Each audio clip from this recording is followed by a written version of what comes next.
it will be just, okay, sorry about that. So that my team has started recording. Okay, cool. So the session will not be a dive deep. It'll be a high level overview of the services that we announced at reInvent. Of course, it won't be all of them. So we've pretty much just compiled the ones that we think that are relevant for you guys today.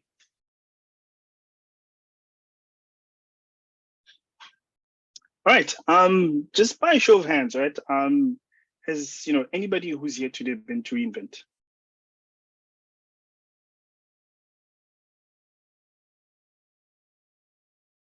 Anybody? If you have, you can just type in the chat so I can see if you've been. Actually, I can't see my chat. Let me just switch quickly.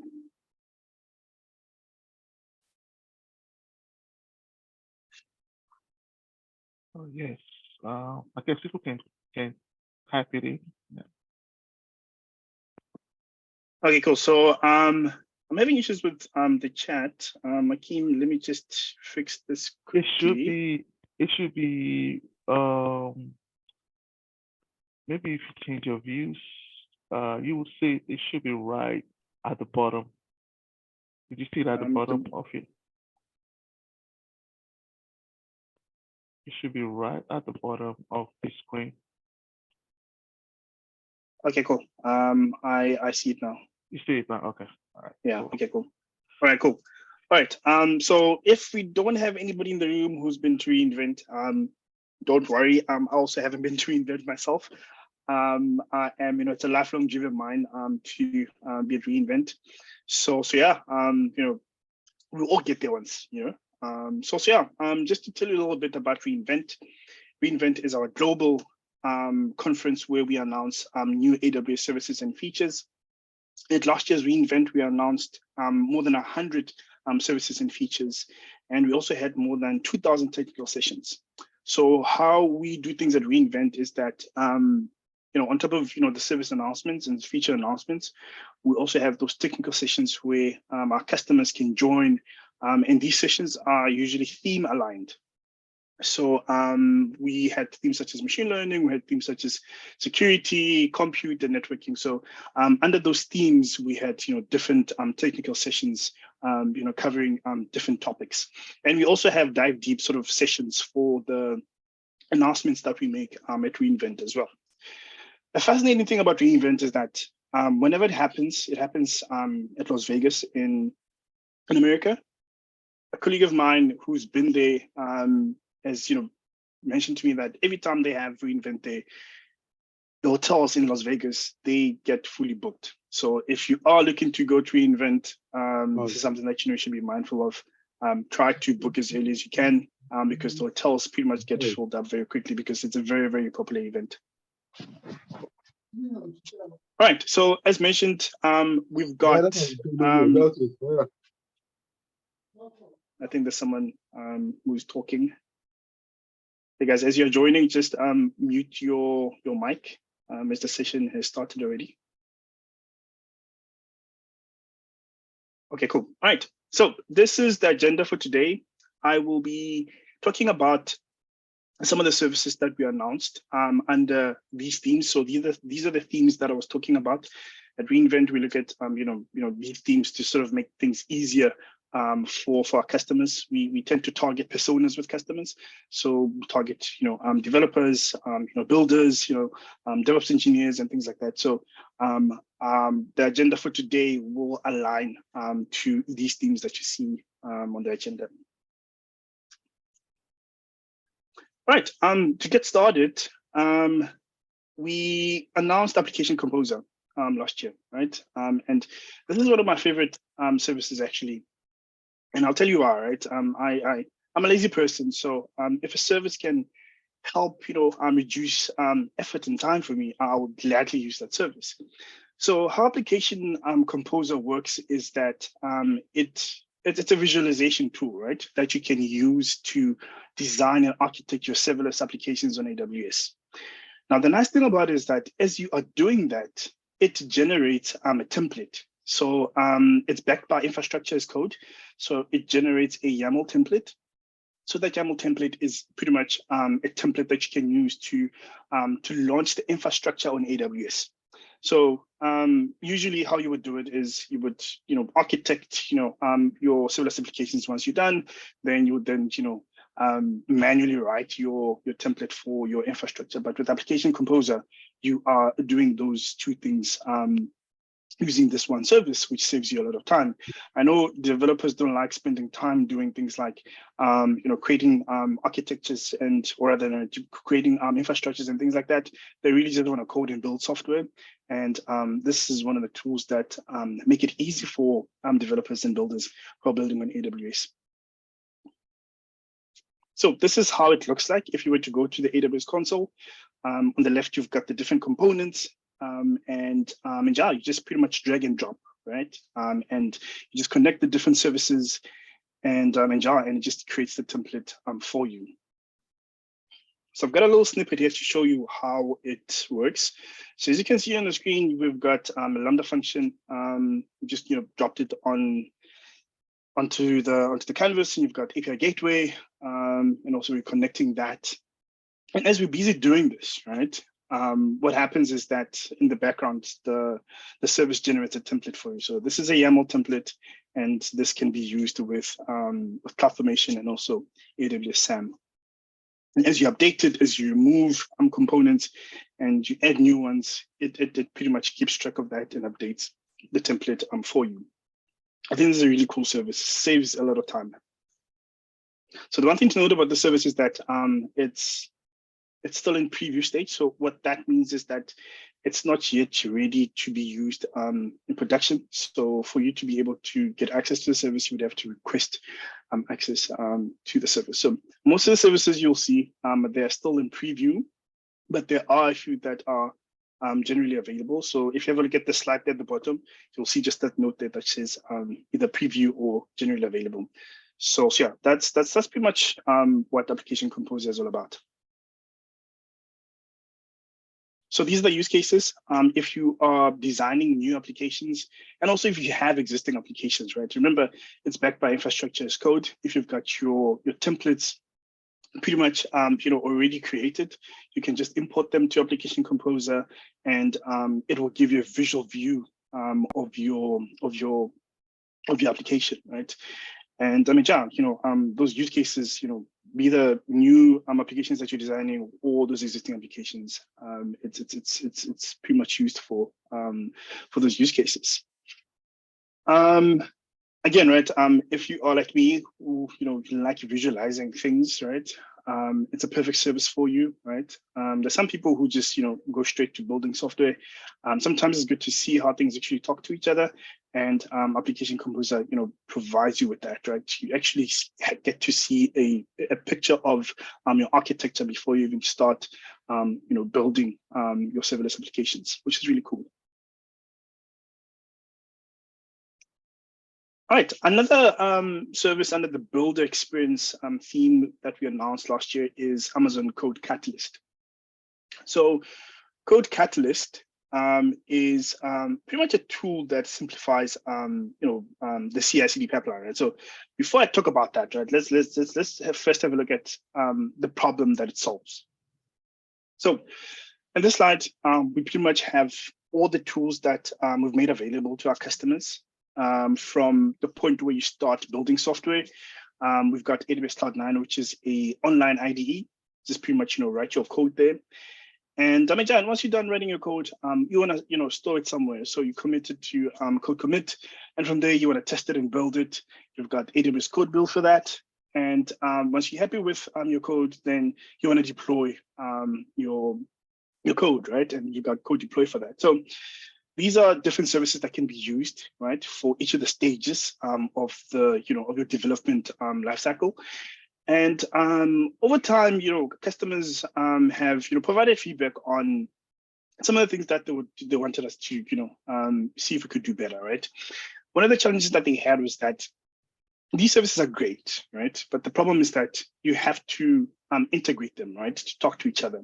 And another challenge is that sometimes our customers already have existing frameworks and tools that they want to use. So if customers don't want to use AWS Code Commit, for example, they've got their own repo that they want to use. So that is something that they can bring and also integrate in their CI/CD pipeline. So all of that can add unwanted effort and complexities, especially when you have multiple teams, when you have a lot of tools, when you have different frameworks as well. So what we did is we tried to address that, and how we addressed that is through Code Catalyst. With Code Catalyst, it pretty much unifies the entire CI/CD pipeline, right? And offers that to you as a service. So you don't have to worry anymore about the time that you take to integrate, the different tools that you have, right? Code Catalyst is pretty much a service that offers the entire CI/CD pipeline as a service for you. Everything is just in a single view, and you can just configure everything on just that particular or that single dashboard. I think also it's a pretty great announcement. Like I said, I consider myself a lazy person, and if there's a tool that I can use to save me time and effort, I would gladly use it.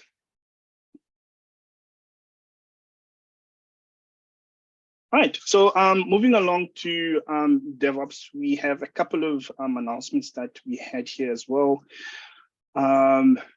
We pretty much announced RDS blue-green deployments. So essentially what this means is that our customers are able to launch blue-green deployments natively using RDS. So before, customers would ideally have to have a read replica of some sort, and you're just maintaining the two databases. So it was all manual if they wanted to do something like that. But right now, customers can pretty much use this particular feature which maintains two identical environments, where you have the one environment is your current environment, and the other environment can be your new environment, where you're pushing the new changes and everything. This is generally available, so that means that you can pretty much use this immediately by going to the AWS console. Another feature we released specifically for Elastic Disaster Recovery is the automated failback feature. So Elastic Disaster Recovery is an existing service. It's not a new service that we launched last year. How it works is that it makes it easy to fail over your applications from your primary region to your disaster recovery site, which can be another region. So this feature that we announced, what it enables you to do is it enables you to fail back to your primary region, right? So say something happened in the primary region, so you'd fail over to your secondary region. And once you've done fixing the primary region, ideally you wanna switch back and fail over to the primary region. So this new feature pretty much allows for that. It enables you to fail back to the primary region. It's also generally available. You can start using it today, but just simply going to the AWS console.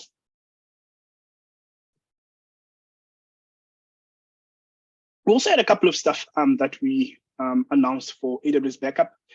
AWS Backup is also an existing service, and how it works is that it pretty much allows, or rather, it enables you to manage backup rules and policies in a central place, right? Without AWS Backup, what backup looks like for most AWS services is that you configure backup per service, right? But with backup, it gives you that platform where you can just centrally manage your backup rules and policies. So we announced support for S3. So that means that you can have your backup policies and rules set up in backup, and backup will look at backupping your Amazon S3 data. We also launched support for VMware workloads. So if you're running VMware workloads on AWS, you can also use AWS Backup to back up those workloads. This one, I think it's an interesting one, where you have CloudFormation stacks. Backup can actually back up your CloudFormation stacks. I'm not quite too sure what the retention period for those stacks are on CloudFormation, but with backup, you have that option to keep your stacks a bit longer. There's also support for Redshift. Redshift is our data warehousing offering. So with that, also, when you have massive amounts of data in your data warehouse, earlier backup can be used to back up that data. The last one is for organizations. So basically, this is a delegation sort of feature. I will talk a bit about it in the next coming slides, but essentially how it works is that AWS Organizations allows you to delegate admin sort of rights or permissions to other accounts within your AWS organization. So an AWS organization is typically a collection of accounts, right, that are structured hierarchically, right? You've got a management account that does just that, right? It's a management account that oversees everything, and then within the organization, you've got a couple of organizational units, and these are just smaller sub organizations within the much bigger organization.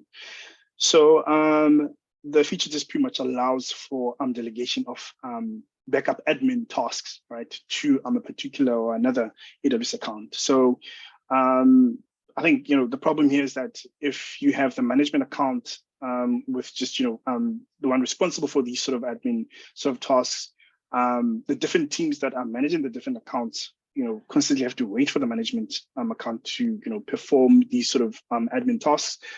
And yeah, this leads to time wasted waiting for approvals and things like that. But with this particular feature, you can delegate these sort of admin tasks to a specific account, and these accounts can set up things like backup for the services within that organizational unit.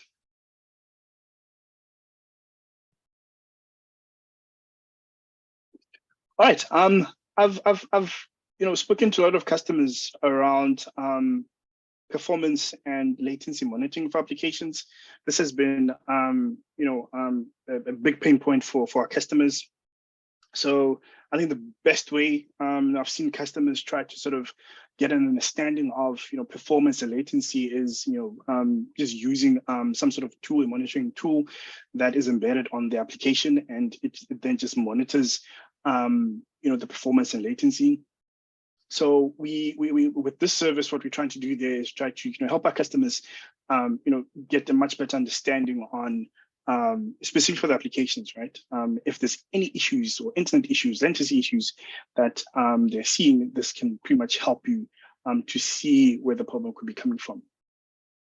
Troubleshooting latency and performance can be hard, right? Especially when you have an application that's global, where you've got users spread across, different countries. Some users, might complain that they see, performance degrading, and others, are happy. So there's a lot of factors that comes into play when you're trying to, figure out exactly what could be the problem when it comes to performance. This tool just basically, helps with that. Amazon CloudWatch Internet Monitor. How it works is that it monitors performance and latency between your AWS hosted applications and your end users. So you would typically configure a service such as CloudFront, right? So CloudFront is a content delivery network service. It's usually the sort of the first service your users would interact with. So it would then measure the latency between CloudFront and your end users, no matter where they are in the world. I think this is a pretty cool service. Customers have been asking for a better way of getting insights when it comes to performance monitoring and latency.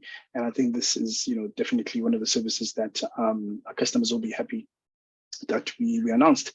It's still in preview, but yeah, all these services that are still in preview will be launched eventually. So yeah, you can just keep your eye on that.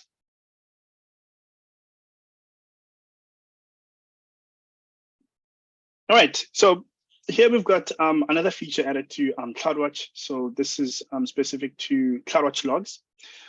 Here we have a situation where quite a lot of times customers have provided feedback on some of the compliance needs that they have. So you've got workers that are running on AWS and they are logging data to CloudWatch, but that data that is getting logged is sensitive data, and they would like to have an option to sort of protect that data, right? And this is a service that does exactly that.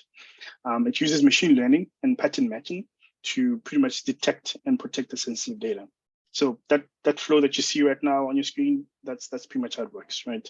An instance, writes the logs to CloudWatch, and CloudWatch basically generates the logs for that. So CloudWatch, obviously, when you have the logs data protection enabled, it will then detect that sensitive data and protect it as it's getting stored to Amazon CloudWatch logs. It's generally available. You can start using it today. All right, so this also is another one of my favorites, a new feature to Amazon S3. Just a quick question, right? Who can tell me when Amazon S3 was launched? In what year?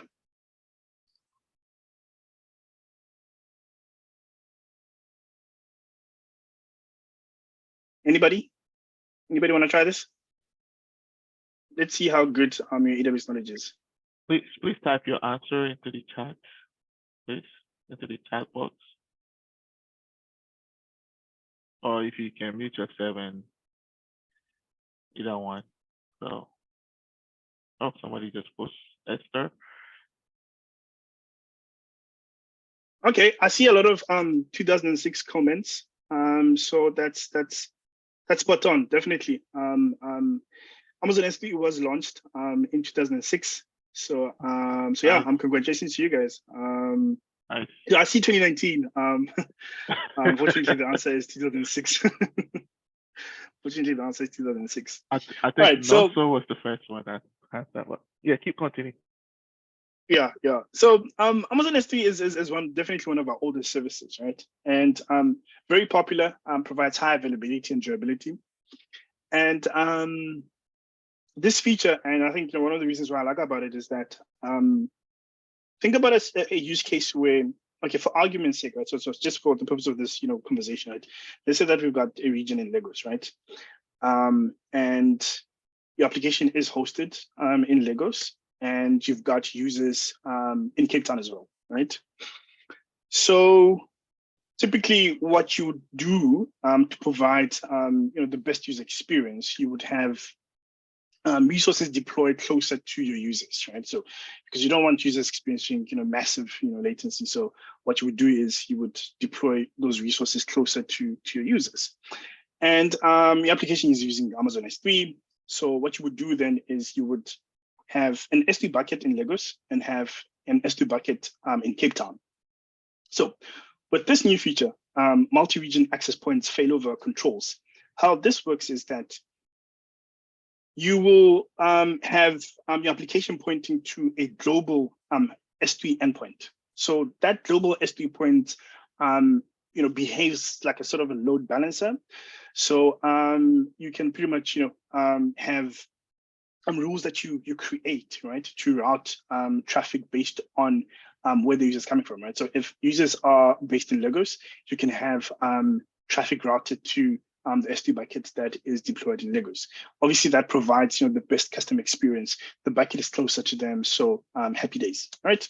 And for users in Cape Town, you want to serve them from that S3 bucket, right? So it pretty much provides that, right? It provides that sort of load balancing sort of capabilities.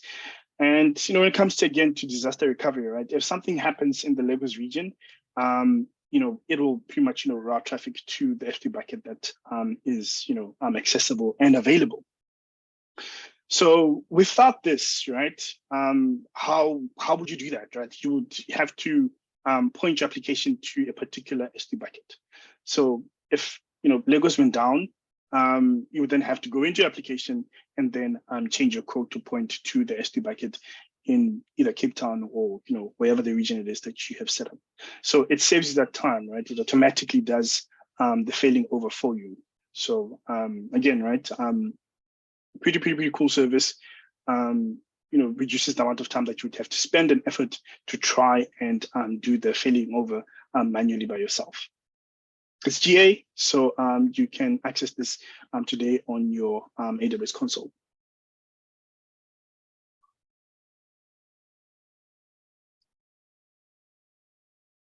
All right. The next thing that I want to talk about is serverless. But before I get into serverless, do we have any questions so far? Are we still following along? So yeah, just want to hear from you guys if you do have any questions.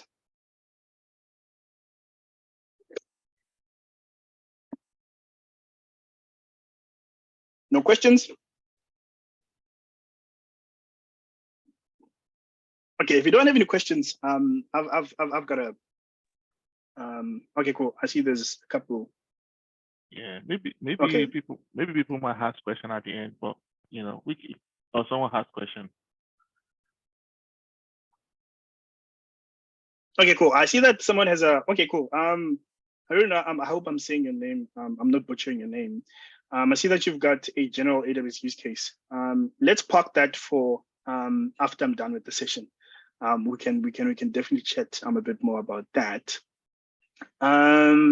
Just another question, right? So far, out of the services that we've spoken about, right? Just want to see, which one is the most popular one, right? If you were, to pick a favorite so far, which service is your favorite?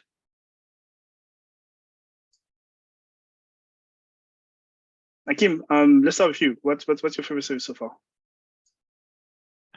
I would probably say Lambda function. Yeah, we're gonna talk about that just now. That's probably my favorite. I mean, that's number one. Yeah. Of course, I see how you're saying that application composer. Yeah, I really like that one too. It's a really cool service. I'm a lazy person, so anything that makes my life easy, I will use that service. Okay, cool. So let's get into Lambda, right? Akim is, I'm sure he's keen, right?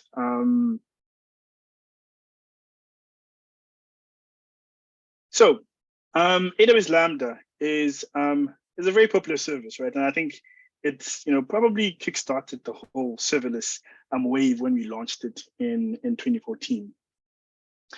For those of you who don't know what Lambda is all about, it's a serverless service. So what that means is that you don't have to worry about provisioning and managing and maintaining servers. All you do is you write your code, you provide your configuration, and AWS Lambda pretty much handles the running of your code for you. It's amazing, right? Because again, right, I think if you ever look at the the service announcements, right, we really try to make our lives a little simpler for our customers, right?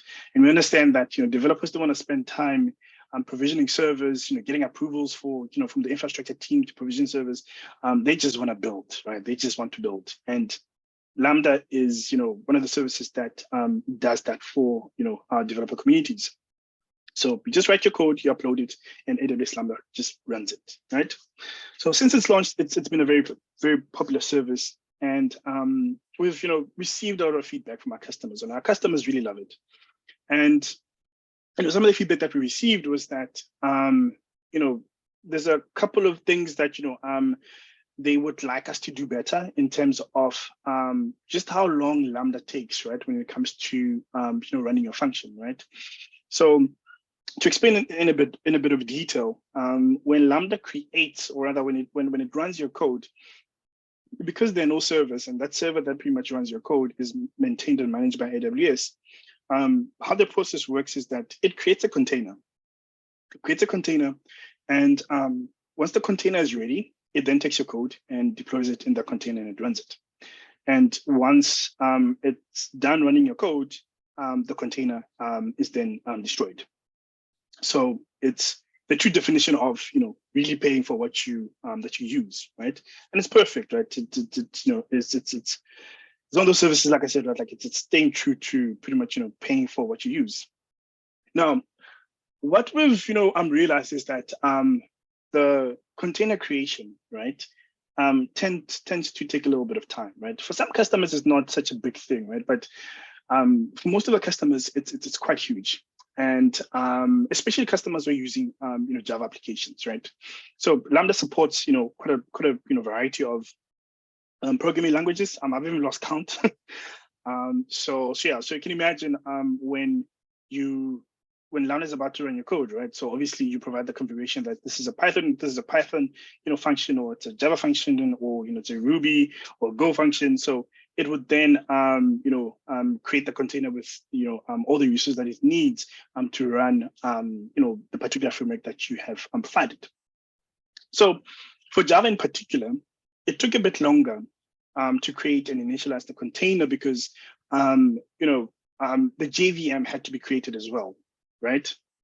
So creating the JVM, resulted in a little bit of, precious, time being wasted on, the creation of the entire container so that the function is, or your code is able to run in the container. So we've had a couple of, solutions where we've tried to help our customers, creative solutions such as keeping the containers warm. So, how the Lambda infrastructure works is that the container sometimes is not, destroyed immediately. We keep it there just, in anticipation for the next invocation.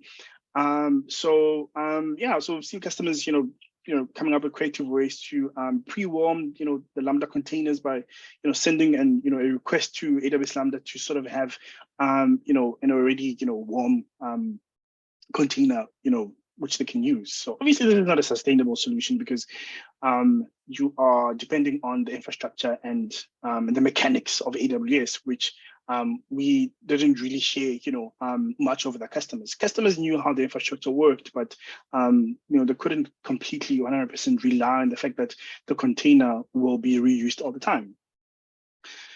We also had provision concurrency, and provision concurrency was all about handling that sort of pre-warming on our side for our customers.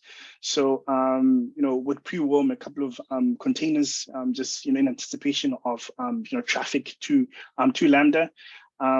That also was a good feature, but a lot of customers also provide feedback in terms of the pricing for that tend to be a little bit expensive for some customers, and for some customers that isn't really a problem, right? But last year at reInvent, we announced a feature that really solves that problem, right? And that feature is called Snapstart, right? And how that works is that it reduces the call start. So your call start is pretty much the entire time it takes for Lambda to create and initialize the container. So what you see on the screen now, the first sort of diagram that you see is how a call start occurs, right? So the container is created, the code is downloaded, then Lambda can run your function. As mentioned, for Java functions, it can take a bit long just to create the container. So what Snapstart does is it takes a screenshot, not a screenshot rather, but a snapshot of the previous container, and then it just uses that for the next invocation. So this significantly drives down the overall call start time, especially for customers using Java, as mentioned, because there's Java, the JVM that needs to be created and initialized, which can take a bit longer. So this is a massive win for Lambda, for customers using Lambda. It's been, a problem for quite some time. And like I said, there's been quite a lot of creative solutions from our customers and also from our side to try and help our customers. But we looked at some of the stuff that we've worked on in the last couple of years, and came up with this solution. And this solution is a fantastic solution. It's really you can use this as early as today. It's generally available. Just a note, you have to enable Snapstart for your Lambda function. So it's not enabled by default, right? So you have to specifically enable Snapstart. So yeah, that's pretty much on serverless, right? What I want to talk about next is the compute side of things, right? So Ewere was going to talk a bit about this, but I know that his focus was pretty much just entirely in compute. So I will talk a little bit about some of the announcements. If he does, cover, the stuff that I covered, then, it's great, right? So we can, dive a little deeper into some of the compute services, right? So before we get into the, the actual announcements, I want to talk a bit about AWS Nitro. So who here is familiar with AWS Nitro? Who can tell me what Nitro is?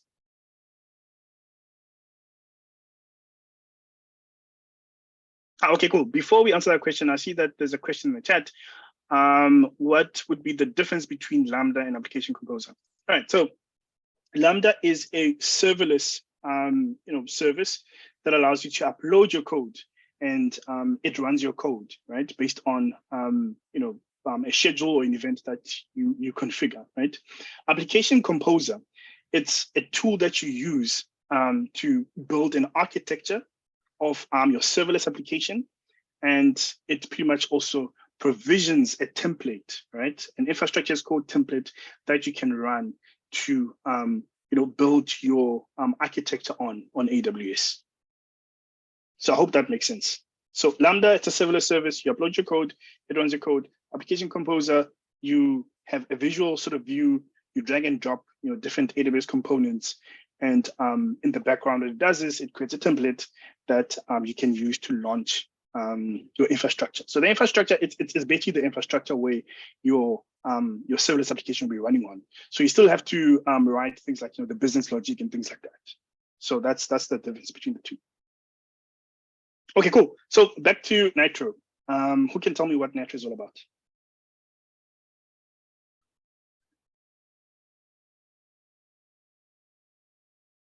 Kind of a specialized processor that was built for improved compute operations, basically. Okay, that's a good answer. Anybody want to give it a try?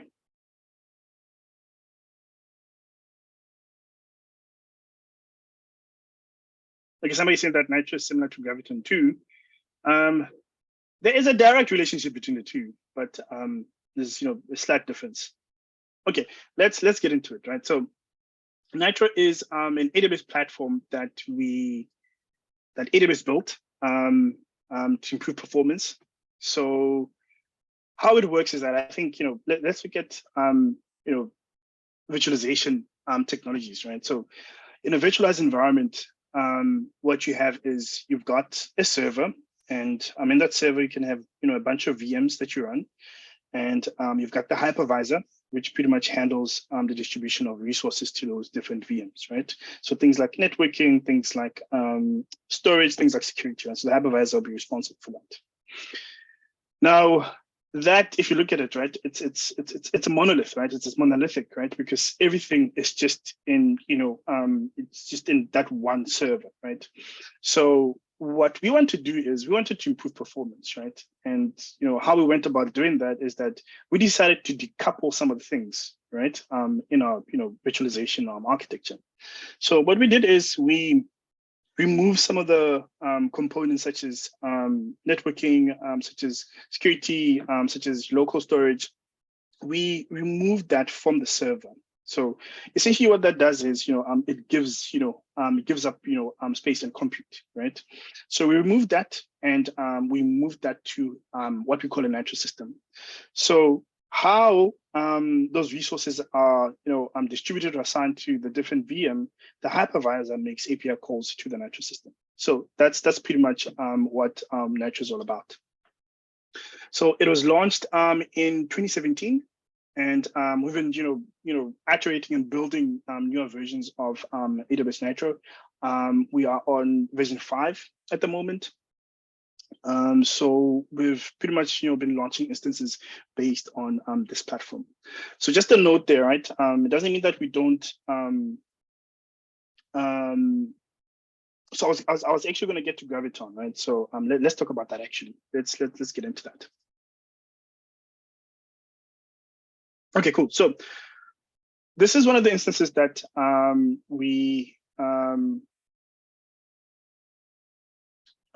okay, cool. So I see this slide is still the Nitro platform. Wanted to talk quickly about this instance, right? So this is one of the instances that we launched at reInvent. So it's the C7NG instance.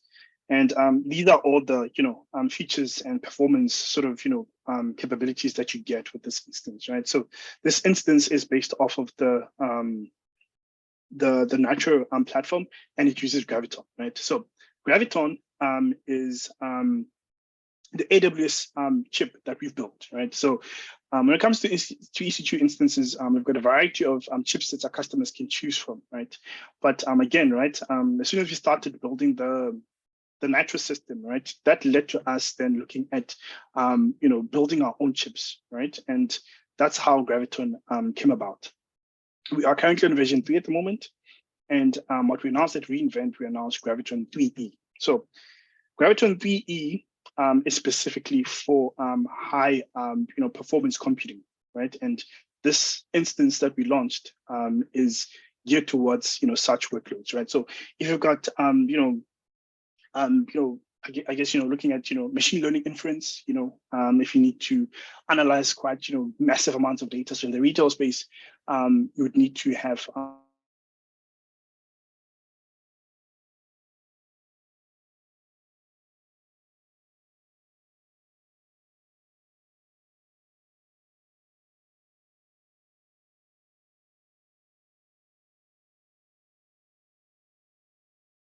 and Graviton 3E, right?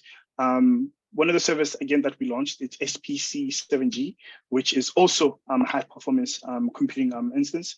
So the graph just pretty much shows you, right, the sort of performance that you get with this new Graviton 3E chipset. So you get significantly more in terms of, doing high performance computing and things like that. Right. I hope that answers the question that I think someone had a question regarding Nitro being similar to Graviton. I hope that sort of answers it. Nitro is the platform that we use when it comes to virtualizing our environment, and Graviton is pretty much the AWS built CPU chips. Haruna, you sorted? I see that you're the one who asked the question. Okay, cool. Awesome stuff. I see a thumbs up there. Right. So another announcement while on the compute space is Microsoft Office ME. So this pretty much allows you to launch an EC2 instance with Microsoft, right? So for those of you who don't know what an ME is, that's pretty much an image of your instance. An image that you can pretty much, launch an instance off of from, and you can create your own images. You can also, as AWS, we provide our own images, right? So these images are pre-packed with, quite a lot of stuff, right? So you don't have to worry about installing stuff on the instance once you launch it. So this is one of those images you can use. You got Microsoft Office with a AWS provided license. It's generally available, so you can start using it today. All right, and we also launched another feature to AWS Compute Optimizer. So Compute Optimizer is a service that pretty much tries to, well, it makes recommendations, right, in terms of your EC2 or your compute usage, right? So if you've got a huge server and you're not really using it to 100% capacity, so Compute Optimizer would be able to pick out things like that and recommend that, hey, maybe you should move to a smaller server, seeing that you're not using this server to the fullest. So it's a good way to save costs, because again, right, you pay for what you use, and when you have an instance, you're paying either per hour or per second.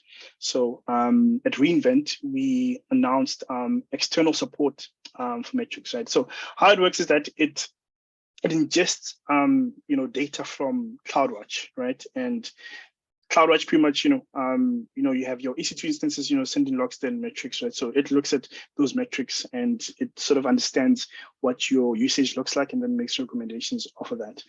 But, we have customers who are not using CloudWatch, who are using, other third-party logging and monitoring tools such as Datadog. So what we announced at reInvent is the option to have those third-party or external data sources then feeding data to Compute Optimizer to then use for making those recommendations, which enable you to save on costs in the long run.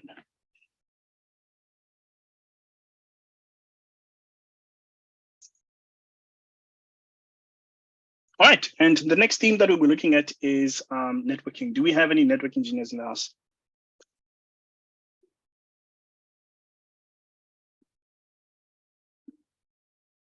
Any networking people?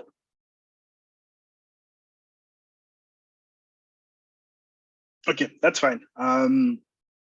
This tool that I'm about to talk about is actually not for networking people. It's such a simple tool to use. Even developers can use it. So this is so we do have a networking person. All right, cool. So this tool, pretty much networking people can use it, and also developers can use it. So as mentioned, developers just want to write code, right? They don't want to worry about the other stuff. So when you're building your AWS, applications, right? You have Amazon VPC, which allows you to or enables you to have a logical network within the cloud, and you then have things like security groups and network access control lists, which you can have to control traffic into your VPC, right? So what VPC lattice does is it takes away the need to have that sort of networking background to know, okay, cool, this application sits in the subnet, this is the range, the salary range of the subnet, and I need to know that. Okay, cool. Sorry, seem to have moved one slide up. So what it does is, when you are in the VPC, you're building applications. You want to, build, communication between these different components, right? And we live in a day where microservices are a thing, right? You have an application which is broken up into multiple components, and these components can have different sort of security and network configurations, right? And they need to know about each other, and they need to talk to each other. So you would then have to have a networking person who comes with very good networking experience to then enable that communication between these different components. So what VPC lattice does is it abstracts that away, right? How it works is that you create what we call a network service, and that network service pretty much operates at the application layer. So it then is responsible for connecting the different components that you have within your VPC. Sometimes you can even have an architecture where you've got applications in different VPCs and also different accounts, right? So it pretty much abstracts that networking sort of complexities and connects applications at the application layer. It's a pretty cool service. Again, right? It's a service that makes life easy for our customers. As mentioned, I'm all for services that make life easy. I consider myself a lazy tech person, so if anything's going to make my life easy, I will definitely go for it. So these are some of the use cases for Amazon VPC lattice. As mentioned, when you have multiple VPCs, either in one account or in different accounts, it's a service to use to simplify that communication between all these different components. It allows you to have granular access, right? So you can write some sort of policies that can be applied, right? For that for that granular sort of access between components. And in Java, when it comes to traffic management, right, you have multiple VPCs, and all of these need to VPCs need to talk to each other. A VPC can have more than 5 applications or 5 different components in there, and all these need to talk to other components in other VPCs. So you can have quite a complicated flow of traffic. It makes life simpler in terms of handling that traffic as well. So yeah, these are some of the use cases for VPC lattice. Again, it's a cool service, makes life easier, and yeah. So Adibui, I hope I'm saying your name properly. You mentioned that you're into networking. What do you think of the service? Do you think it's a service that you'll definitely use?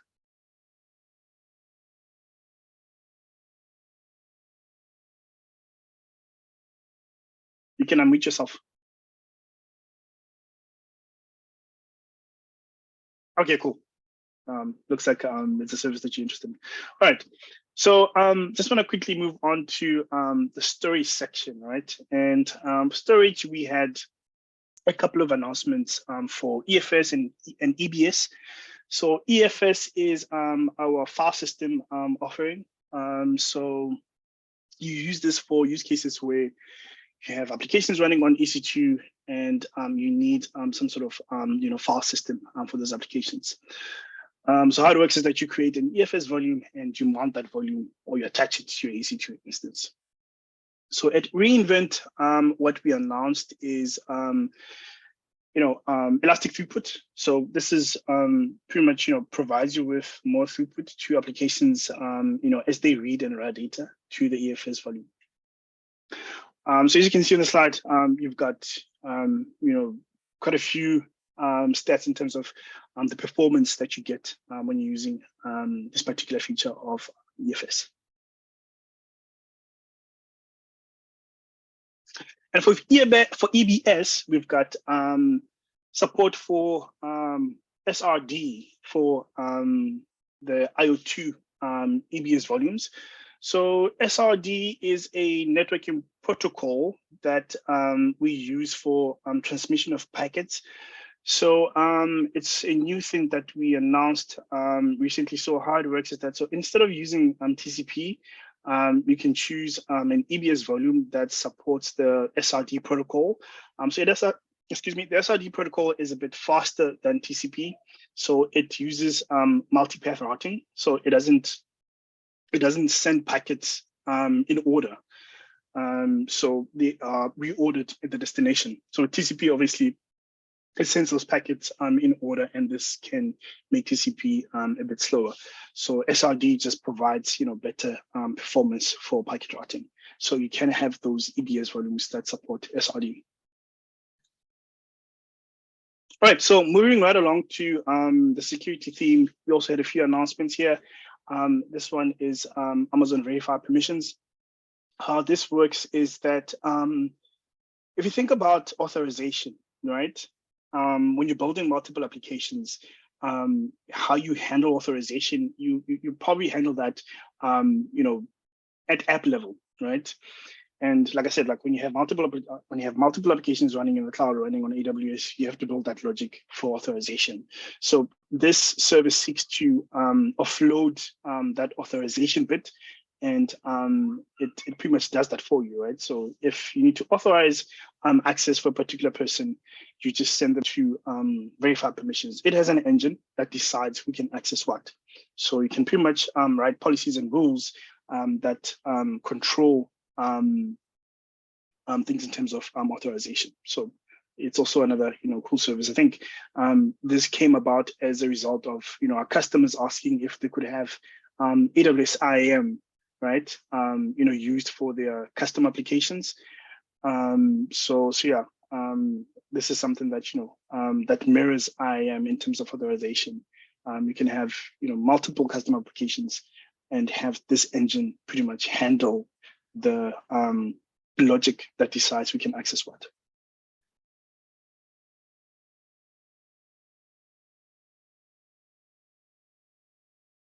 Okay, cool. I spoke a bit about this feature. I will not, spend time talking about it, but essentially what you have here is the ability to delegate admin, permissions and tasks to a particular account within an AWS organization. So we saw how that works with AWS Backup.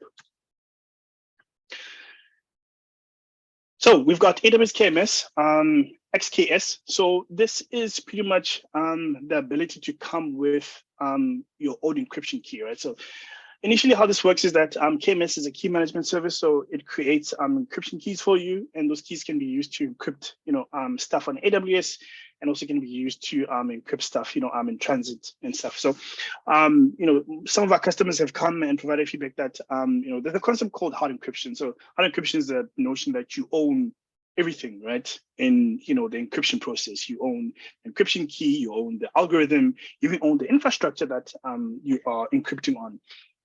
So this is a response to that, right?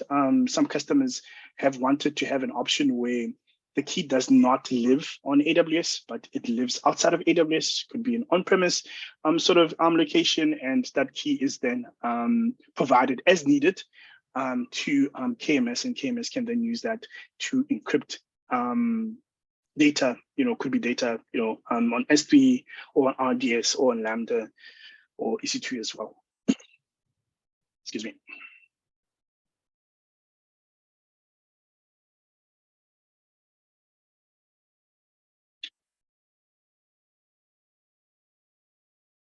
Okay, cool. One of the security services that were announced, excuse me, is Amazon Security Lake. So Amazon Security Lake is, it's just that, right? It's a security lake.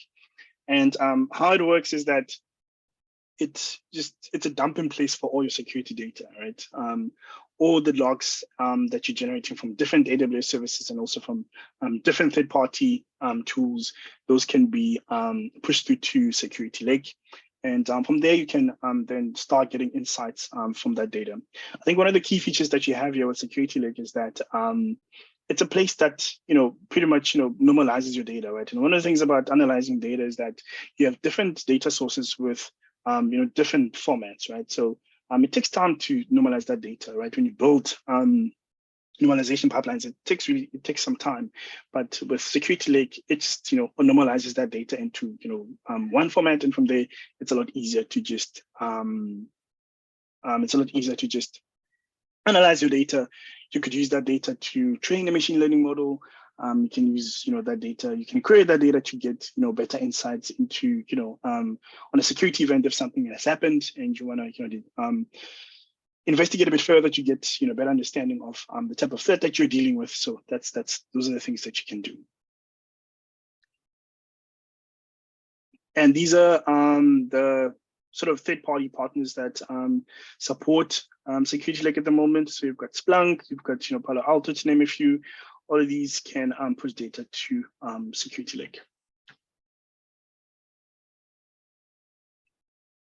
All right, so this is another service that falls under the security theme. It's also generally available.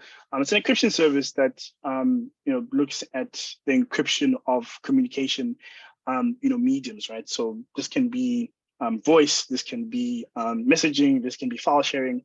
So it's geared towards that, right? It's just geared towards encryption of those communication mediums.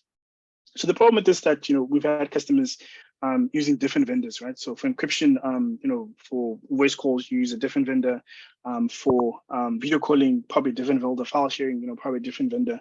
So we thought that we wanted to make life easier for our customers and create a service that can be used to encrypt all of those communication mediums just using one tool. And and this is the last service that we had. Well, not the last one, but the last one for today under the security theme. And I will open up the floor for some questions if you do have. Oh, Elton, thank you so much, man. That was very, very intense. That was a good information, man. That was awesome. Thank you, man. This is really, really good. Thank you, Kim. It's a pleasure to be here. Like I said, it's first time being here, and really enjoying spending time with you guys. And it looks like a lot of people are engaging. So should we save the question? I mean, we can ask question now. I also want Ewere to also do his presentation, and then we can ask question at the end. How does that work? So I'm just also obviously with the time, right?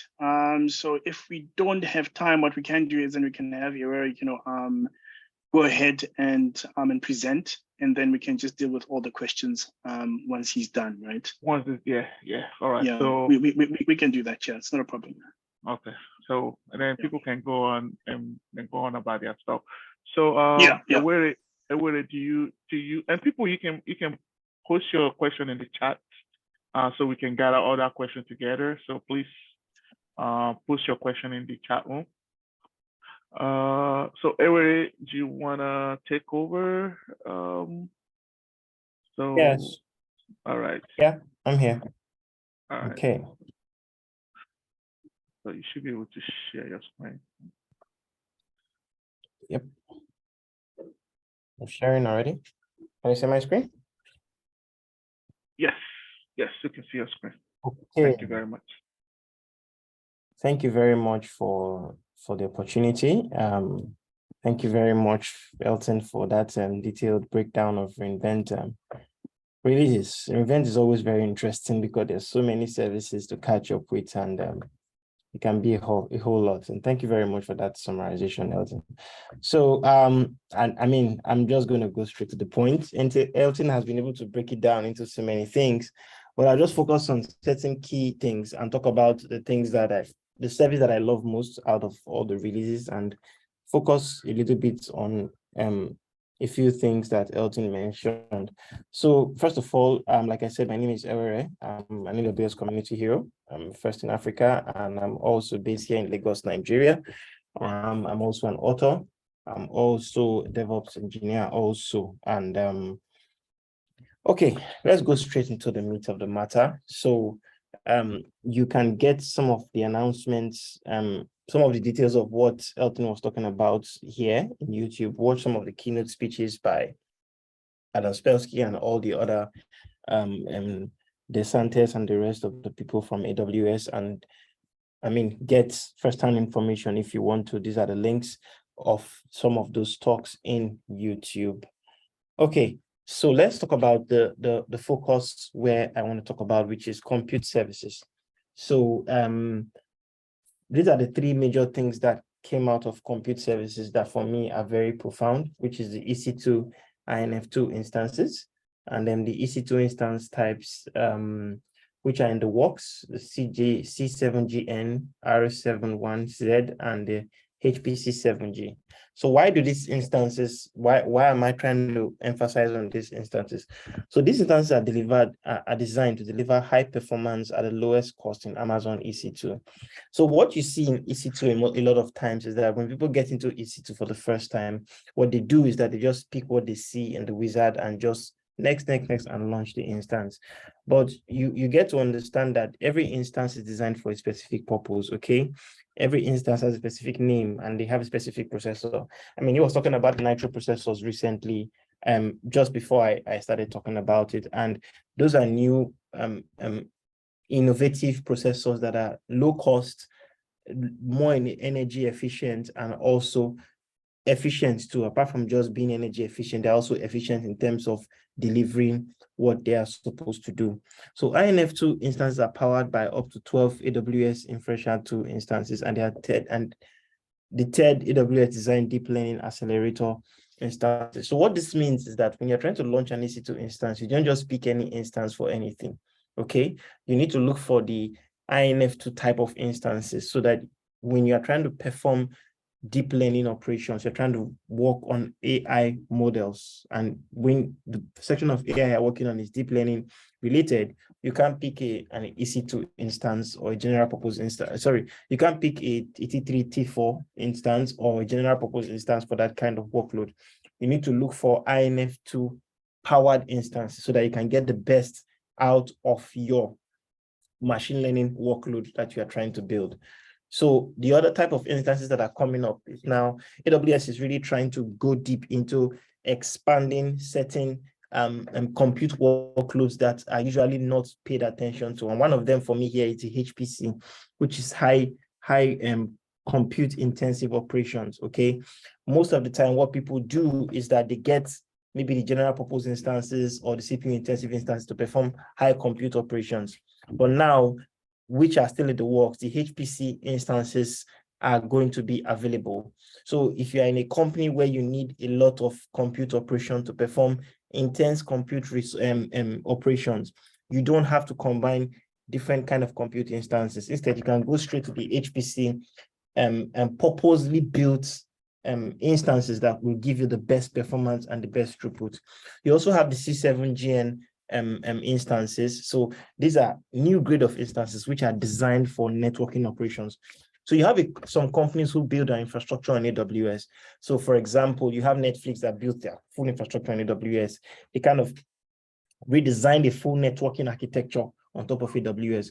So if you're trying to build a company in that light, in that kind of startup, obviously you are going to be using a lot of EC2 instances to build your infrastructure, which can be unique. And if you want better networking performance, or you want to be in control of the networking configurations, then your C7GN instances will give you the best network intensive operation.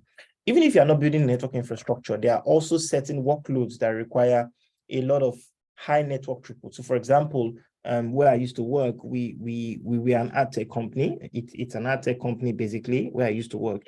And one of the things that we pay attention to is the latency of ad bidding. That usually determines success or failure for every ad we need to bid for in the ad networks. So if our instances were not able to have high network throughput in terms of request and response, we are going to lose bids. And the more bids we lose, the more money we lose. So those kind of scenarios, you need to look for the best instances that give you the high network throughput. Okay, and that's where the C7G and instance types will come into play. And you can see that they are designed for your most demanding network intensive workloads, network virtual appliances such as firewalls, virtual routers, load balancers, and so forth. They are also good for data analytics and tightly coupled cluster computing jobs. So the last scenario I will give is data engineering workload. When you're performing certain operations, say you're using an EMR cluster to perform certain operations. And if you understand the way EMR works, the Elastic MapReduce service, it's usually a master-slave architecture where you have lots of slave instances, okay, that perform compute operations using the Spark architecture, okay, and the MapReduce architecture. Now, responses from each of the shards of the instances you have performing high compute operations, the response times is really, really important to be able to collate and get feedback in terms of the data you are trying to work on, whether you are performing some kind of transformation of the data, you are trying to compress the data, or any kind of data engineering operation you are trying to perform. Your C7GN instances will play a very, very huge role in getting better performance, and also the cost too, okay, at very, very low cost. Okay, last but not the least, which is the Amazon Code Catalyst, which Elton already talked about, but I'm just going to go a bit deeper, and this is the dashboard of Amazon Code Catalyst. So it's a unified development software service that makes it faster to build and deliver software. Now, what does it mean to build faster and deliver? So if you look at the screenshot I have here, you can see that when you start Code Catalyst, it gives you templates of certain commonly built systems. So for example, you see the first one calls it a single page application. Now, this means that this blueprint creates an SPA using React, Vue, or Angular JS framework, and choose from Amplify hosting or CloudFront and S3 for hosting. So Code Catalyst kind of gives you the end-to-end life cycle of building engineering around your application. So what used to happen is that if you want to build a service, a single page application, you have to write some code, you have to write some structure, you have to decide what service to use, you have to decide what architecture to go with. But with Code Catalyst, you don't need to think about all those things anymore, okay? With the template you have, you can start your coding from what you have immediately. It helps you with the pipeline in terms of building and also the deployment aspect. And it's so beautiful that AWS knows that people use Amplify and CloudFront S3. Personally, I used to use a lot of S3 CloudFront for architecting, and I went to the extent of writing some articles about it, comparing S3 CloudFront with shared hosting. But now I've moved a bit into Amplify. Why did I move to Amplify? Because Amplify kind of gives me some kind of flexibility and more control than the S3 CloudFront hosting. But if you look at what AWS has here, they are giving you both of them, because some people will still prefer to use S3 CloudFront, which also has advantages. For example, in CloudFront, you can use what we call Lambda at Edge for helping improve your front-end application security. I also have a YouTube video on that explains how CloudFront can be used for high security and also to improve your front-end applications. There's so many things you can do in your front-end using CloudFront. We also have other examples. You can see modern 3-tier application, okay, using other blueprints. You also have an ASP.NET Core Web API. You have different examples here that just helps to shorten the time for you to build, okay? Shorten the time for you to build. What I mean by build is to write your code and then also build and deploy the application into the environment you need it to do. So I will challenge everyone, even if Code Catalyst is still in preview, to check it out. It's an awesome tool. I've used it, I've worked with it, and it's pretty much very, very cool to use. Okay, thank you very much. Lastly, I'll be ending with my book, which was launched 2 weeks ago, Techtionary. So basically, Techtionary is just from the name, Techtionary, it's kind of a book for people who are always having this problem with terms in DevOps. Okay. I mean, I was in Cameroon last year, and after my talk, one of the challenges people always had was hearing terms like CI/CD, EC2, ECR. I mean, these are terms we have been throwing in this talk. And I know some people will be like, what's going on here? What's ECR? What's EC2? And then they run into Google and they type it, and they don't understand the meaning of that explanation. Or you hear something like code pipeline, and you're like, okay, what are they talking about? But if you go to the UI, when you try to Google these meanings, the explanations sometimes are not that broken down for you to understand, mostly as a learner, as a novice, someone just get into the cloud and DevOps space. So Techtionary is going to be your partner along this journey. So if you are just starting out, you are trying to get into the cloud space, or you are already in the cloud space and you are doing a course in any of the websites that you need to do your training to learn, and you are always confused with new terms that you see during your training, and you're trying to understand what these terms mean, and you Google, and what you get is what I call cyclic definition. Like when they ask what's an EC2, you say an EC2 is a service in AWS for launching EC2 instances. You know, that's more like a cyclic definition. So Techtionary went to the extent of breaking down some of those definitions into what they mean, and also talk about real life scenarios of how these services have been used or what they can be used to do, so that it will drive down the understanding of terms, services, and the cloud in general, and how you can really, really get into it. Okay, thank you very much for the opportunity and the time. Over to you, Akim. If you have any questions, I'm also available to respond to them. Awesome. Hey, before you go, question, Ewere. Okay, so people can buy the book online, right? Yes, that's the URL for the book. Seller.co/CLUG. To be on Amazon very soon. It's just on Kindle at the moment. It's not readily available for order. It's still in pre-order on Amazon. So when the book is available on Amazon, the link will be shared. But this will give you the access to the ebook. Seller.co/club. You can purchase it from there. Okay, awesome. Thank you very much for sharing the link. Thank you, guys. All right, thank you, Ewere. Thank you. So, guys, please throw in your questions. And also, we're gonna do some raffle. Ask some questions. The speaker can ask questions among the team, among the see people are getting along with the topics that was posted. I'm also gonna try to put some questions, so whoever answer the question right to probably get the win the raffle. So yeah, please. So I think Ismail post questions, right?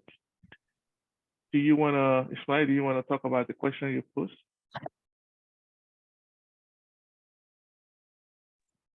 Okay, thank you. The question I actually posted, sorry, it could be a bit complex, but I'm sure I have guys who can actually undo it. So I have a particular project that is dual facing. The first phase is to do a TSP, which is a travel 6 months problem. But there was a solution, there was enough material in the public domain from AWS platforms, especially their GitHub. I was able to get that using genetic algorithm, using Amazon SageMaker. So a lot of services were used and the TSP part was actually solved.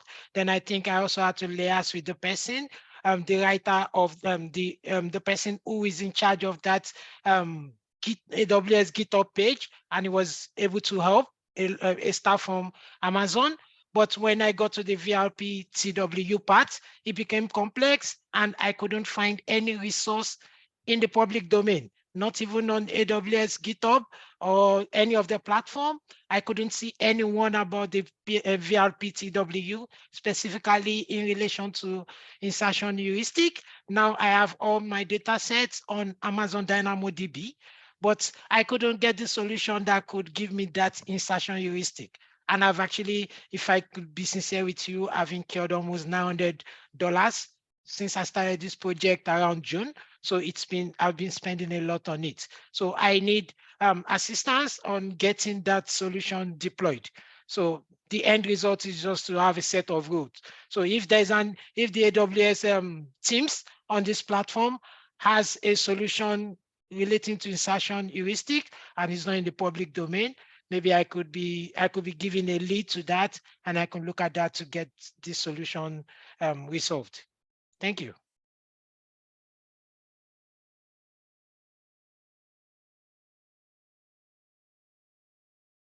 Hey, Aaron.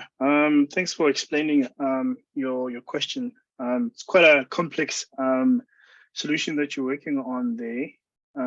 And I do not have anything on hand at the moment. But what we can do is, I, myself, we can see what we can find for you. But just before that, right? Quick question, right? Do you have support on your account, on your AWS account? To be honest with you, if I tell you all the resources I've done, I've gone to AWS repost. I've asked my question. Nobody has been able to help me. I've changed my account from basic to developer. I've asked a request for support. I didn't get a response because my problem was a bit very complex. So I've tried to use all AWS channel, but I've not gotten an help. So I'm just trying to solve it on my own. I have to tell you, everywhere I've gotten to, it was not easy for me, except for the TSP part where one of your guys actually really helped me, who is the guy handling the GitHub page for that genetic algorithm aspect. Yeah. So quick question, right? Is this a personal project or is it something that you're working on at work? It's a personal project, but it's my master's thesis. It's my master's thesis, and I have to tell you the truth, this project has actually given me extra year because I couldn't finish, because even to finish the first part, it gave me a lot of challenges and I had to get an extension. So I'm even beyond time, and a lot of cost has been incurred because I have to pay for those services I'm using. Okay, understood. I do think that, like you said, it's a complex problem and you need somebody with, specialist sort of, skill set. And I will more than happy to take down your details and let's see what we can do for you. If we're able to connect after the session, then we can just talk via email and see how we can assist you with the project. Is that fine with you? Absolutely. Thanks. Okay, cool. Awesome stuff.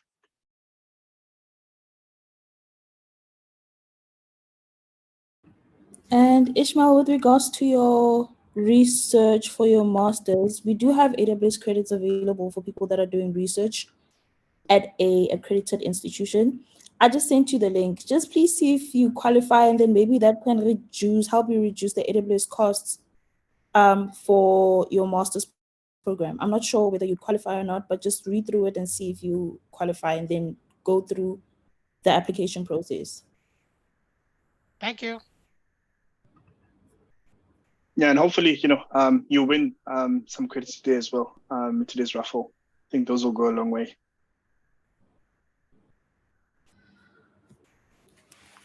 Thank you, Ismail. Thank you for posting your questions. Does anybody has any questions? Please feel free to ask questions, guys.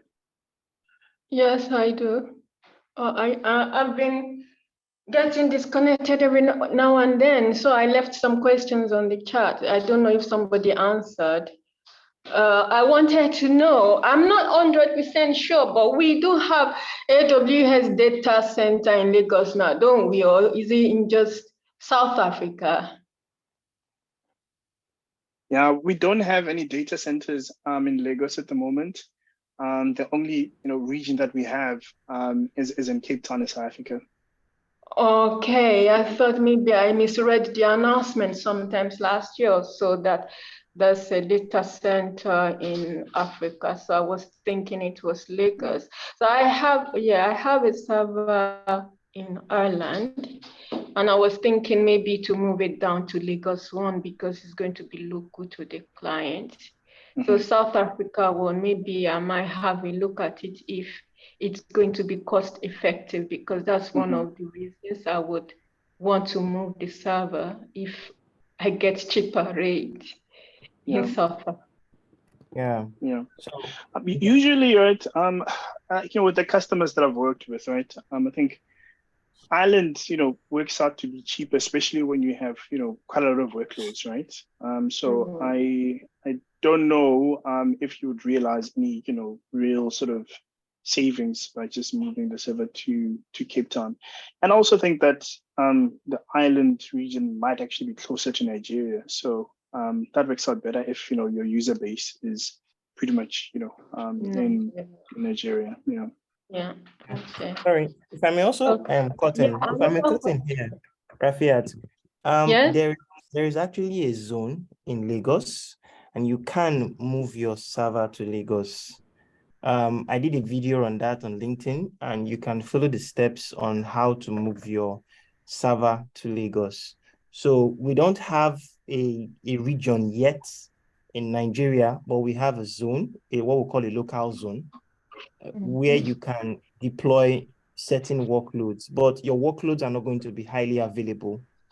So it depends on what exactly. So okay, so it depends on what you are trying to do. If your workload is just a single noded stuff, then I made a video on LinkedIn how you can set up your VPC, point it to the Lagos zone, and launch your services in that zone. So with that, your servers will be in that zone. So, but if what you are trying to do requires high availability, because what you have in Lagos is just a local zone, then you won't get high availability. You might need to use a proper region that has at least 3 availability zones, which are proper availability zones, not like what you have in Lagos as a local zone. I don't know if that makes sense. Yeah, I do understand that, and I will look it up again and follow your tutorial. See, it might be some alternative to use if it makes sense to me and the client. Then there's another question I want to ask. For instance, I have my application runs on open source PHP and MySQL. I have had it on a physical server for years, and now I moved it onto AWS, and I just practically lifted it, like it was there. So I'm wondering, does it make more sense for maybe analytical and modernization to have the MySQL on, I think is it AWS RDBS or RDB, something like that. I think they have a MySQL server that is native to AWS. I tried it, but I thought it could be more expensive than I can afford personally. But if my client is going to pay for it, then I need a justification to move from the native MySQL on the application to AWS. Would you be able to give me some ideas? Yeah, so Rafit, are you asking for just ideas on moving the MySQL database from the instance to RDS? Is that correct? Yes, yeah. Okay, all right, cool. So there's a couple of options that we have there, right? Let me see if I can find you some links to that, right? We've got a service called DMS, Database Migration Service. So it pretty much replicates data from one source to another. So you can have a look at that. I'll send you a couple of blog posts onto the chat there. You can have a look at. It just pretty much does the replication. You just define the source database and the destination database, and it does the replication.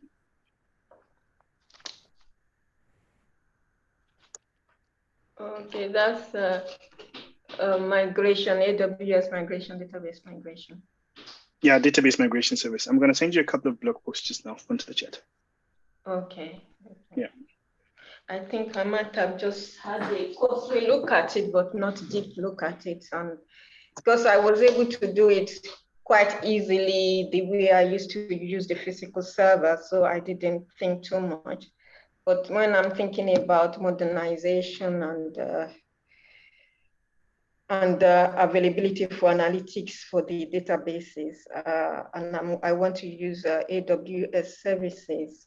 Would they be compatible with the native MySQL on the application? That's what I was just thinking.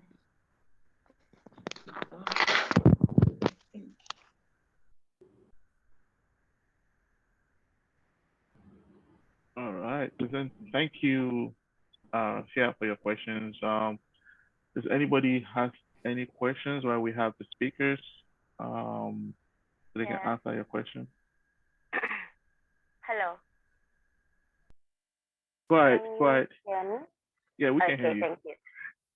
Okay, thank you. So, basically, I'm just learning to use the AWS services.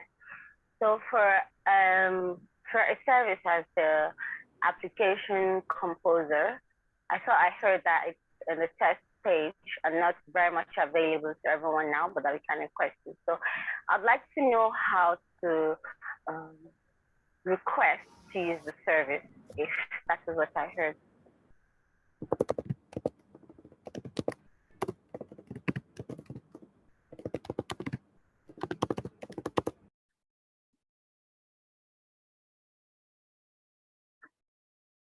So just want to confirm, right? Is the question how to request access to these services, right? Yeah, to the application composer. Yeah.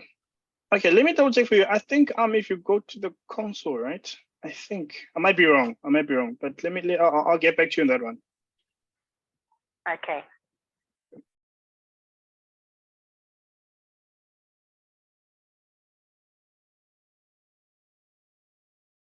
All right, thank you.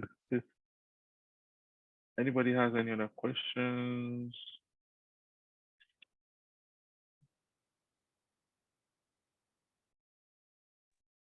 Hello. Hello. Hello, who is this? Yeah, this is Rashid. Hi, Hello? Rashid. Yes. Yes. Go ahead, we can hear you. All right. I don't know if my question will be quite elementary, but the question is just about having the AWS certification starting from the cloud practitioner aspect of it. Now, I'm asking the certification as a new tech interest, someone that just have interest in tech, and having the certification and not being able to have a place to practice. I don't know what the community is, maybe the community have anything in place for the category of a student or a practitioner like that. That's my question. Yes, I can answer this. So do you have access to the user group? Yes. WhatsApp channel? Okay. Yes. So basically there's free resources, and you can always ask how you can get started. People within the community group, so there's AWS community builders, organizer that can point you to the right. So you can reach out to me. I'll share my email. You can reach out to me and I can send you some information on how you can get started if you're new to AWS, and how you can get resources and how you can join AWS community builders or leverage AWS in your profession. So yeah, I'll drop you my email and then I can send you this information. Okay, Akim, let me also add to what he Please, said. please do. Yeah, I think what he was actually trying to point at mostly is towards getting his hands dirty in terms of getting engaged after having an AWS cloud practitioner certification. So, but Akim has actually said one of the main things is that I would mention, since you have access to the community platform.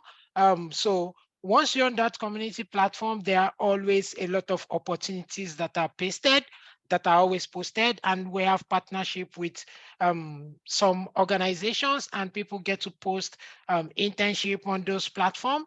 Then you also need to also be active on the platform in terms of trying to see what people post and those opportunities that are available. I think recently, last year, before the end of the year, we had a community event where we had some partners that came in, and they shared some emails of people for people who are interested to get their hands dirty on intern basis and on job basis to apply.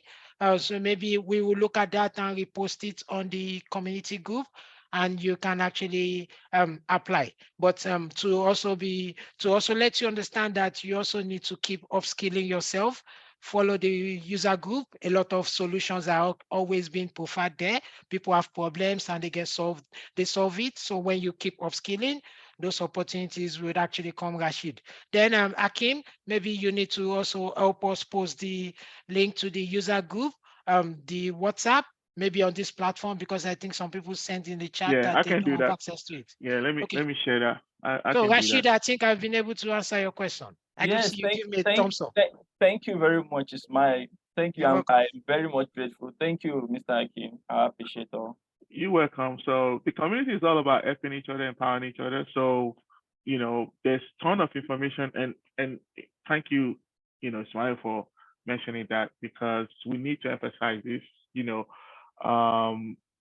If you have questions, please ask. So people already went through the issue you are going to. So there's a lot of people in the community that can also point you to the right direction, how they encounter problem. And one of the things that we also trying to do is,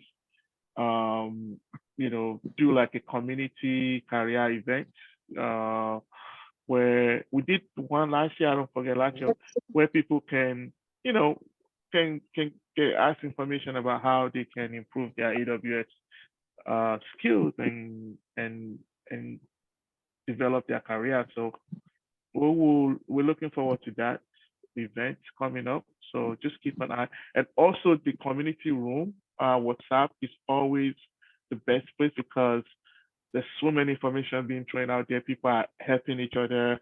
How do you get certified? How do you get credit? How people encounter and solve problems. So, that's always a place to start. So I will drop that in the chat room. And also, did anybody have any questions? Because we also need to do the raffle. Did anybody have questions? All right, so we post the questions one by one. And so this is the way he works. So whoever gets the right answer, so the judges will probably be the speakers and, me, whoever, and whoever the fast typer on the chat win the raffle. So it's going to be $50 credits to each one. And, we'll get your email, and then we'll reach out. Someone from AWS will reach out to you and send you your credits. Questions like, how would I get my credit? I win, but I haven't get my credit. It might take some time. It might take a day or two or a week. So just be patient, guys. All right. So I'm going to post the questions. So number one question. So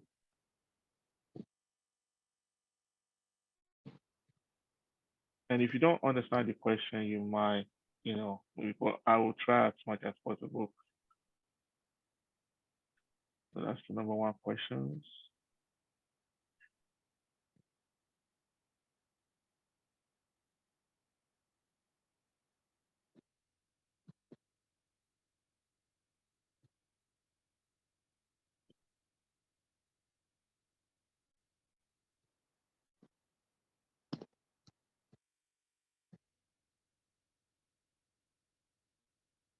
So I posted, I posted the question in the wrong place. Everyone. All right, so that's the first question, guys.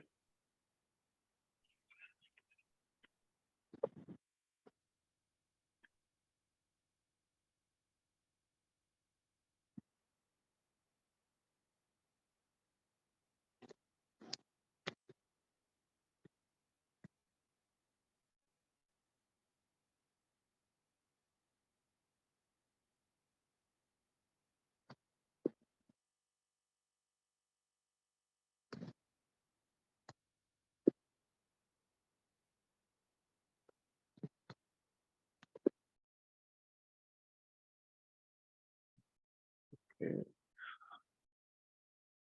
I think we get our first. All right. I think we get the first person to answer the question. All right. So looks like Tunde Ayeni.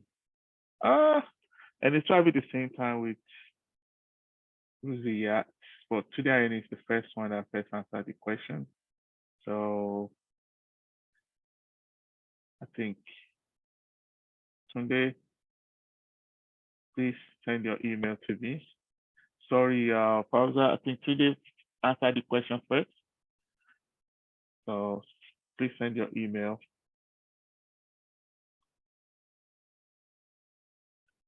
Ismail, can you please get the email of Tunde too, so we can? All right, so I'm gonna pop the second question. I'm gonna pop the second question. So guys, get ready.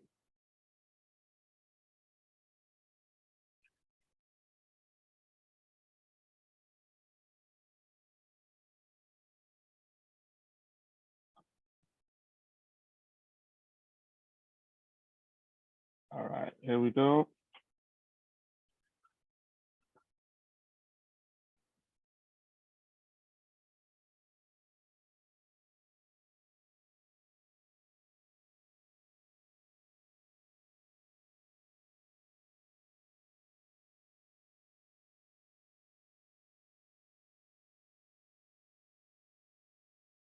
So the second question is just filling the, so you just fill in the gap. So AWS services, which AWS services protect your sensitive data like PHI, AWS CloudWatch, and then you just fill in.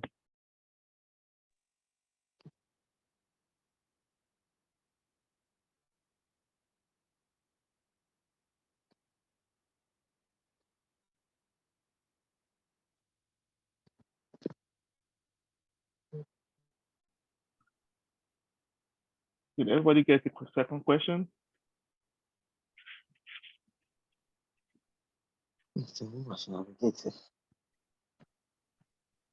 I don't think so. So nobody gets the second question.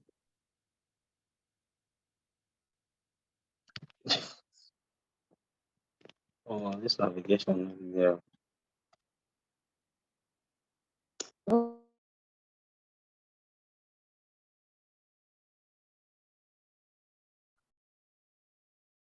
So that will show if you guys are paying attention to the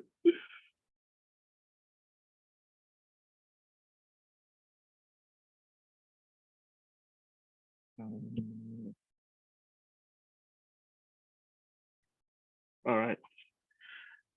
So looks like nobody gets the second question. So it's,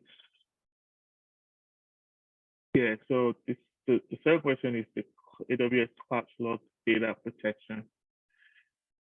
This is one of the topics that people talk about, that you can protect your sensitive data in the CloudWatch slot. So, all right, so we're gonna move on to the next question.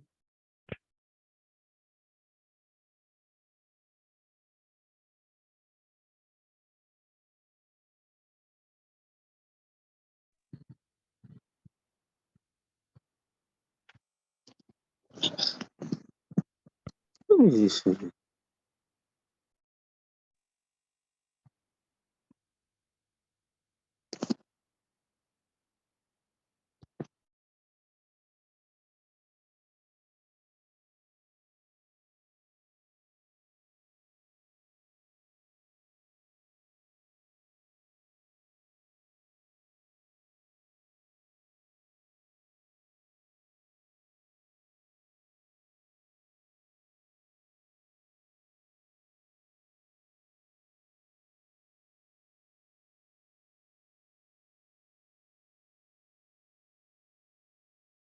Any answer for the third question?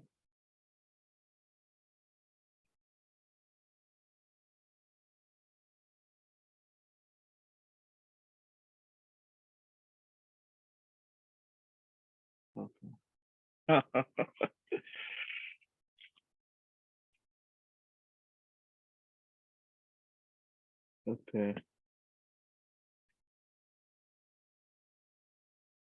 All right. So I think Tunde already won. So let's see if he's gonna win this again. So Fazia seems to be close to the question, to the answer. To the final. Yeah. Fazia seems to be close to the question. So we're gonna give it to Fazia. So Fazia, send us your email. If I pronounce it right, Fazia. All right. I think we might need to get another winner. Hilton, do you have any questions you can throw in, or do you have any questions? Yeah, I think I have one. All right. I always like to see how how good people remember the history of AWS, right? So S3 and SQS, those are one of the two oldest services that we have, right? I think the question there is, which one came first? Was it S3 or was it SQS? Please type in your answer.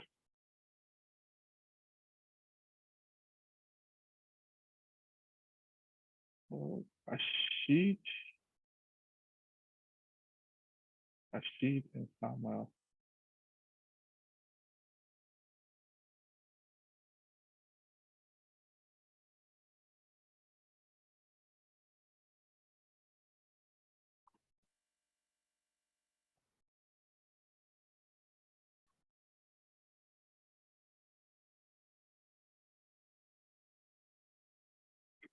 So who gets the answer first?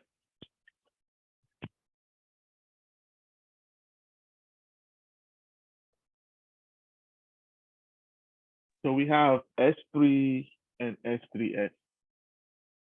So who's the lucky winner, Hito? Tato? Oh, we can't hear you. I think you mute. Elton, we can hear you. We can. I think you're on mute. You're on mute.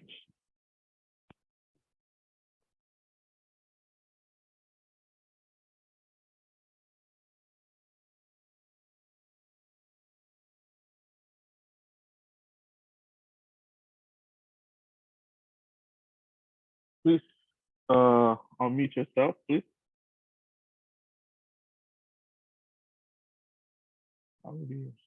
You can just type it.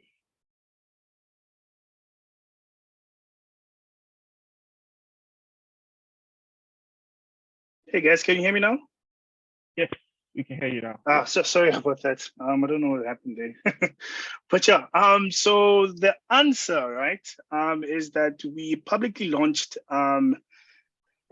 S3 on March 19, 2006. And the second service that followed was SQS after. So yeah, S3 is the right service. It's the right answer. Oh, S3. So let's see who's the first. Rashid. So Rashid, I think you are the first one. I first answer the question, so send us your email.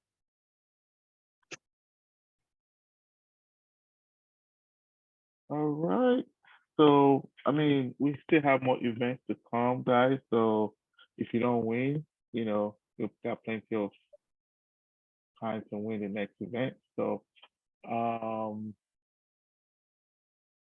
so Rashid, post your email. Did anybody has any questions? So I wanted to share the WhatsApp link. Hold on. Okay, so everybody trying.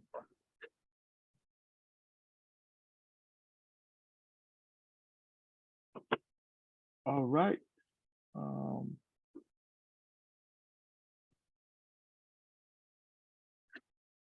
let me share the WhatsApp link and also the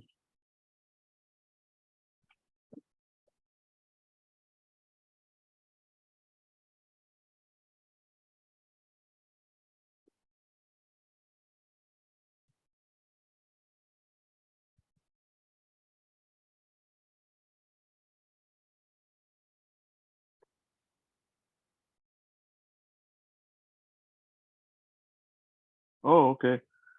All right. So I guess we have more credit to give. Okay. So, all right. So let's ask for another question. I think we have another credit to give. Hold on. So, Ito, do you have any other questions you wanted to throw in? If not, I can find out the question. So you wanted to pick another lucky winner?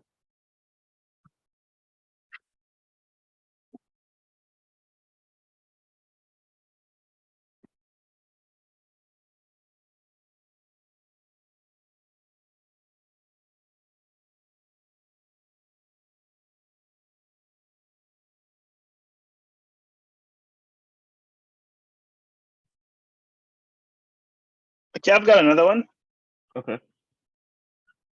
So EC2 is pretty much the platform that enabled, right, cloud computing, right, for AWS. And there's a team that pretty much came with the idea, right? And that team is actually an African team. So the question is, from which African country does that team come from? That's a good question.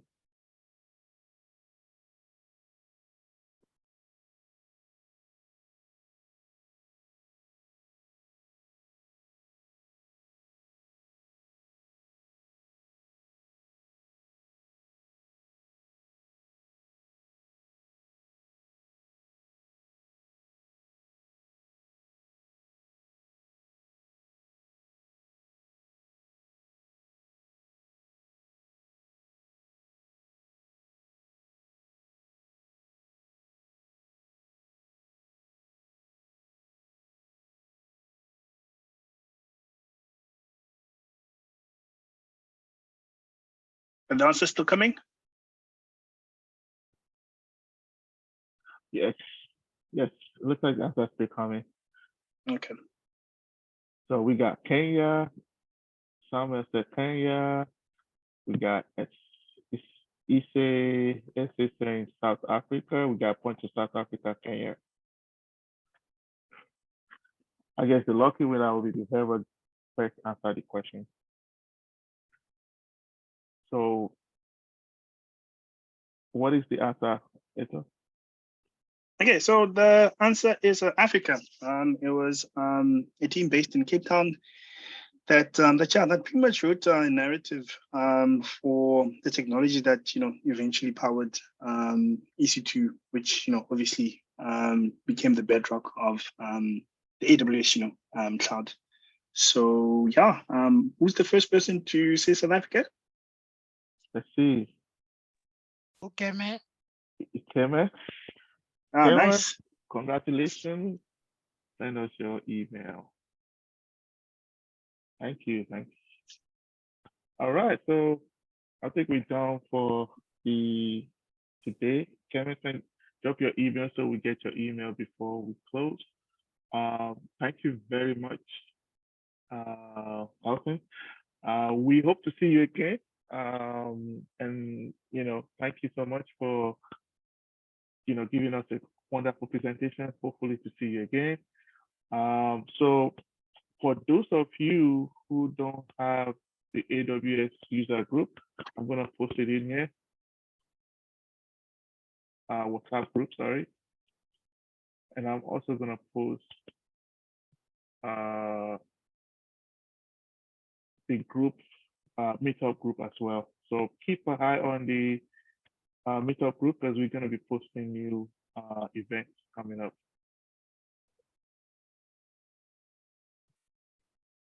So this is the link for the WhatsApp group. You can join.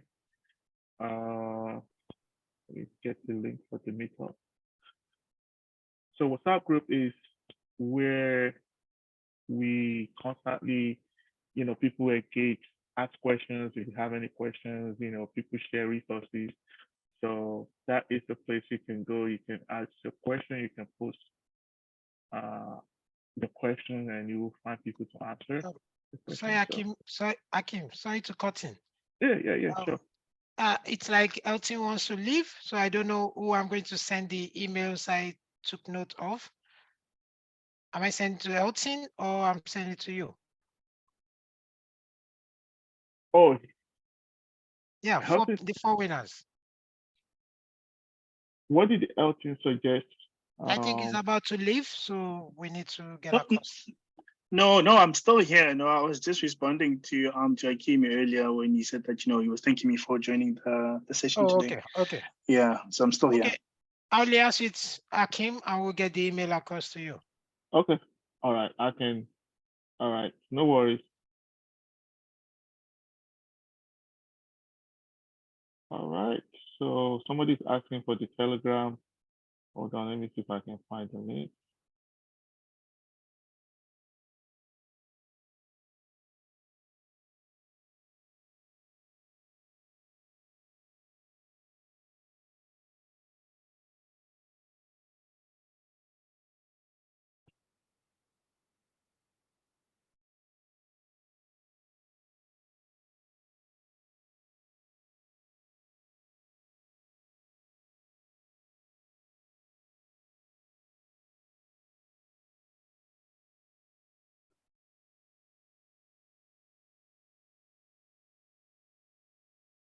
So Rashid, I will send you the Telegram link.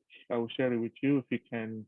I will share that with you. I'm trying to find the link. So thank you, everyone.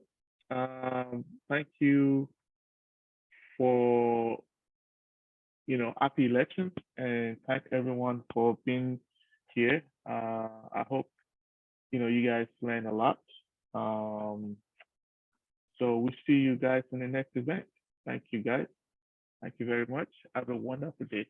Take care, guys. Bye.